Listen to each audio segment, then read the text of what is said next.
비트코인 없는 미래는 없다. 안녕하세요, 여러분. 오늘은 정말 흥미로운 책 하나를 소개해드리려고 합니다. 바로 오태민 저자의 비트코인 없는 미래는 없다라는 책인데요. 이 책을 처음 봤을 때 제 반응은 이랬어요. 비트코인. 그냥 투자 대상 아닌가? 그런데 이 책을 읽으면서 그 생각이 완전히 바뀌었습니다. 왜냐하면 이 책은 비트코인이라는 암호화폐를 넘어서 훨씬 더 큰 이야기를 다루거든요. 화폐, 신뢰, 그리고 국제질서라는 문명사적 주제들을 깊이 있게 풀어냅니다.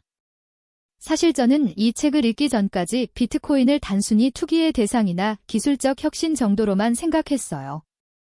하지만 이 책을 통해 비트코인이 역사적으로 얼마나 중대한 의미를 갖고 있는지 깨닫게 됐습니다.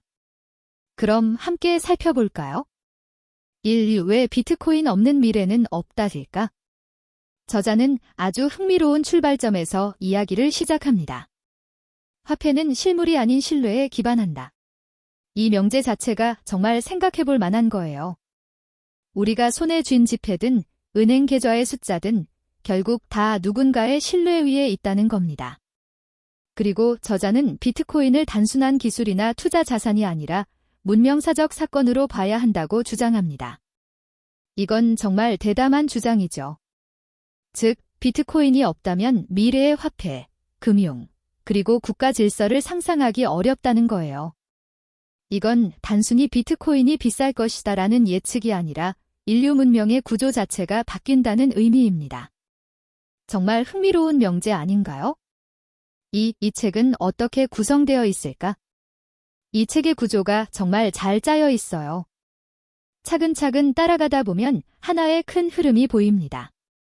마치 거대한 건물을 지어나가듯이 기초부터 지붕까지 체계적으로 구성되어 있거든요. 첫 번째 챕터에서는 비트코인을 새로운 규범으로 봅니다. 화폐의 본질이 뭘까? 가치란 뭘까? 규범이란 뭘까 하는 기본적인 질문들을 던지면서 시작해요. 우리가 당연하게 받아들이는 화폐 개념을 근본부터 물어본다는 의미입니다. 특히 흥미로운 건 비트코인은 흐름이다라는 표현이 나온다는 거예요. 이건 정말 와닿더라고요. 비트코인을 정적인 사물이 아니라 동적인 흐름, 즉 관계와 상호작용의 네트워크로 이해해야 한다는 의미거든요. 두 번째 챕터는 달러에 관한 이야기예요. 이 부분이 정말 역사적으로 깊어요. 브레턴우즈 체제부터 시작해서 페트로달러, 유로달러 시장까지. 달러가 어떻게 세계를 지배했는지 그 역사를 차근차근 분석합니다. 그리고 2008년 금융위기 같은 사건들을 통해 달러 체제의 모순을 드러냅니다. 이건 단순한 역사 이야기가 아니라 현재 우리가 살고 있는 금융 시스템의 문제점을 이해하는데 정말 중요해요. 세 번째 챕터에서는 미국 국채를 다루는데요. 국채가 신뢰의 피라미드처럼 작동한다는 설명이 정말 흥미롭습니다. 전 세계의 금융 시스템이 미국 국채라는 기초 위에 세워져 있다는 거죠. 그리고 비트코인이 이 신뢰 구조에 어떤 도전이 되는지를 보여줍니다. 네 번째 챕터는 탈달러 흐름입니다. 달러의 무기화, 금융제재, 그리고 각 국가들의 디지털 화폐 전략 같은 현재 진행 중인 이야기들이 담겨 있어요. 이건 과거의 역사가 아니라 지금 일어나고 있는 일들입니다. 마지막 챕터들에서는 더 미래지향적인 내용이 나옵니다. 세계 질서가 어떻게 변하고 있는지, 단일 패권에서 다원적 구조로의 전환, 중립통화라는 개념이 왜 중요한지, 그리고 스마트 계약과 토큰화를 통한 프로그래머블 머니 시대가 올 것이라는 전망까지 제시합니다. 3. 이 책의 핵심 아이디어들. 책을 읽으면서 특히 기억에 남는 개념들이 있어요. 먼저 신뢰라는 주제입니다. 이건 이 책의 핵심 중의 핵심이에요. 화폐의 가치는 결국 누가 보증하는가가 아니라 모두가 믿을 수 있는가의 문제라는 겁니다. 생각해보세요. 미국 달러가 강한 이유가 뭘까요? 근본이제 때문일까요? 아니에요. 미국의 경제력과 군사력 때문이에요. 결국 믿음이죠. 그런데 그 믿음이 흔들린다면? 비트코인은 바로 그 흔들림의 시대에 다른 형태의 신뢰 시스템을 제안하는 겁니다. 다음으로 트리핀 딜레마라는 개념이 나오는데 이건 기축통화국, 특히 미국 달러의 구조적 모순을 설명하는 개념입니다. 기축통화국은 국제 무역을 위해 계속 자국 통화를 공급해야 하는데 그렇게 되면 자국의 금융 안정성이 흔들린다는 거죠. 정말 눈을 뜨게 하는 부분이었어요. 그리고 프로그래머블 머니라는 미래 화폐 개념도 나옵니다. 자산이 토큰화되고 스마트 계약이 자산과 화폐, 제도를 자동화하는 시대가 온다는 겁니다. 이건 정말 먼 미래 얘기가 아니라는 게 놀랍더라고요. 이미 여러 프로젝트에서 실험하고 있거든요. 4. 지금 이 책을 읽어야 하는 이유. 여러분이 지금 이 책을 읽어야 하는 이유가 정말 명확해요. 지금은 달러 중심의 체제가 흔들리고 있는 바로 그 시점입니다.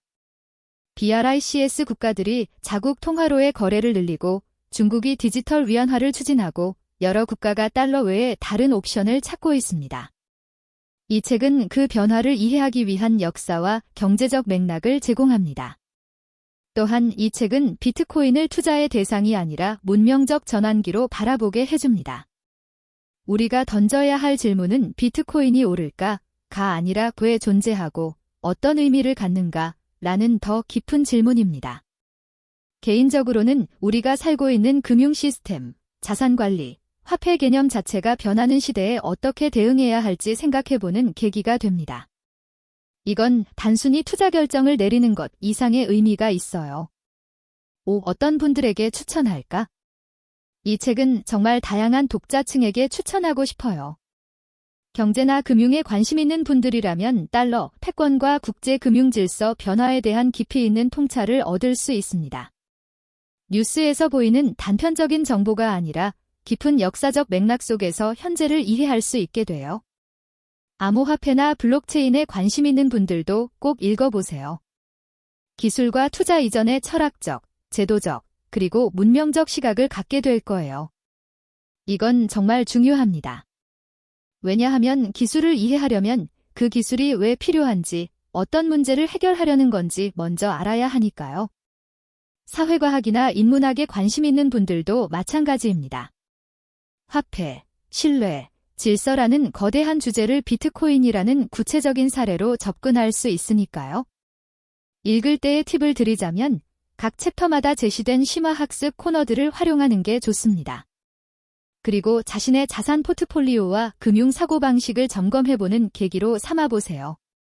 특히 각 챕터에 나오는 역사적 사건들 브레턴 우즈, 리먼 사태 같은 들 연결해서 읽으면 훨씬 더 큰 흐름이 보입니다. 이건 마치 퍼즐의 조각들이 하나하나 맞춰지는 느낌이에요. 6. 마치며. 오늘 소개한 이 책은 우리가 당연하다고 여겼던 화폐, 국가, 신뢰의 틀을 완전히 다시 보게 만들어줍니다. 혹시 여러분이 비트코인, 그냥 투자 대상 아니야 라고 생각하셨다면 이 책이 그 인식을 바꾸는 첫걸음이 될 거예요. 그래서 한마디로 이 책을 추천하자면 금융이 바뀌고 있다면 그 변화를 이해하는 것이 가장 먼저다. 이 책을 통해 여러분도 미래, 금융의 큰 그림을 보는데 도움이 되길 바랍니다.